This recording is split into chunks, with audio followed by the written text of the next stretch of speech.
గురించి చెప్పుకుంటే ఒక కార్యదక్షతకు నిదర్శనం, ఒక నిలువెత్తు రేఖాచిత్రాన్ని గీస్తే అచ్చమ్మది చంద్రబాబు నాయుడులా ఉంటుంది. ఎందుకంటే మనకు తెలుసు, గతంలో వారి యొక్క నేతృత్వంలో నదుల అనుసంధానం కావచ్చు, నూతన రాజధాని ఏర్పాట్లు కావచ్చు, రహదారుల నిర్మాణం కావచ్చు, నూతన వ్యవసాయ విధానాలు కావచ్చు, ప్రతి చోట పారదర్శకత కావచ్చు. అలాగే వీటన్నింటినీ కూడా ప్రజల్లోకి తీసుకెళ్ళడానికి మన భాషా సాంస్కృతిక శాఖల ద్వారా కదంబ మాలలు కావచ్చు, సాంస్కృతిక విశేషాలు కావచ్చు, అన్నీ కూడాను వారసత్వపు కళారూపాల ఔన్నత్యాన్ని నిలబెట్టుకుంటూ నాటి రోజుల్లో చెప్పేవారే స్వచ్ఛాంధ్రప్రదేశ్, స్వర్ణాంధ్రప్రదేశ్ అని ఇంతకుముందే సోదరి అన్నారు. ది CEO ఆఫ్ ఆంధ్రప్రదేశ్ అని నాటి రోజుల్లో ఘనంగా చెప్పుకునేవాళ్ళం. ఎందుకయ్యా అంటే ఒకే ఒక కారణం, ఎప్పటికప్పుడు అప్డేట్ అవుతూ ఉండాలి, ముసిలిగా మారిపోకూడదు.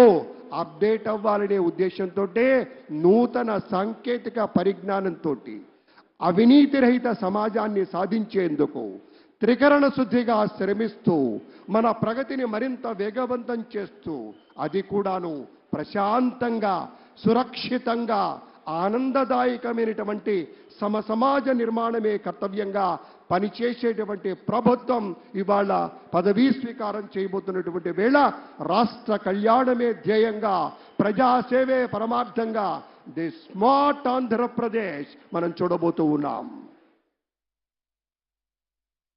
आदरणीय अमित शाह जी को हम स्वागत करते हैं और अभिनंदन करते हैं और जोरदार तालियों से बहुत बहुत धन्यवाद sir. Thank you so much for joining us. అలాగే గౌరవనీయులు former vice president of India Shri Venkaiah Naidu గారికి సాదరంగా స్వాగతం పలుకుతున్నాం.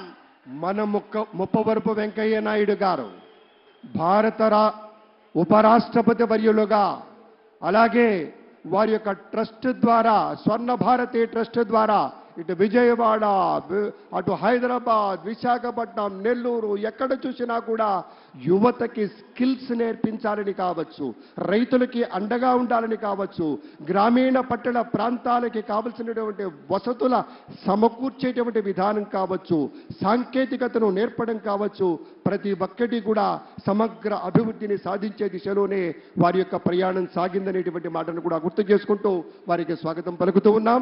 और हमारे यूनियन मिनिस्टर श्री जेपी नड्डा जी को हार्दिक स्वागत करते हैं और जोरदार तालियों से स्वागत. ఇక రేపటి నుంచి మనం చూస్తాం, ఎందుకంటే ఎన్నాళ్లగానో ఎదురు చూసి కళ్ళు కాయలు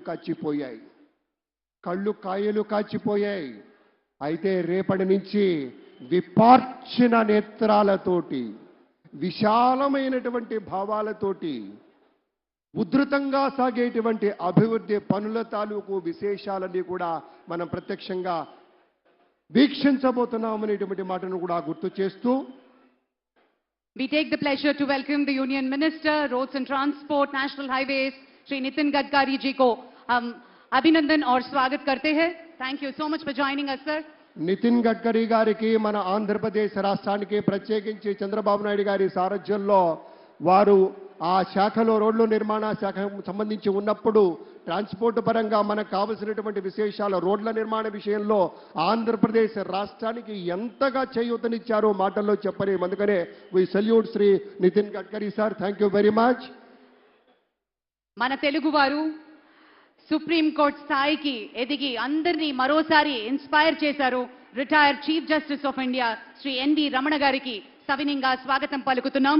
శ్రీ ఎన్ వెంకటరమణ గారు నిలువెత్తు న్యాయానికి నిలువుటద్దల్లాగా భాసిల్లేటువంటి రీతిలో భారతదేశంలో సుప్రీంకోర్టు వంటి ఒక అత్యున్నత స్థాయి న్యాయ సంస్థకు చీఫ్ జస్టిస్గా పనిచేసినటువంటి తెలుగువారిగా మనమంతా ఎంతో అభిమానించాం.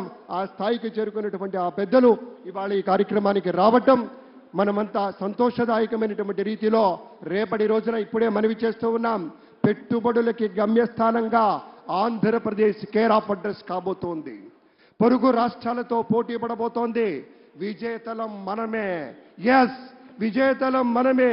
పారిశ్రామికంగా పరుగులు పెట్టేందుకోసం, తద్వారా ఉపాధి అవకాశాలు పెంచుకునేందుకు కోసం, మౌలిక వసతులకు పెద్దపీట వేయడం కోసం మన దేశానికి ప్రధానమంత్రిగా ఉన్న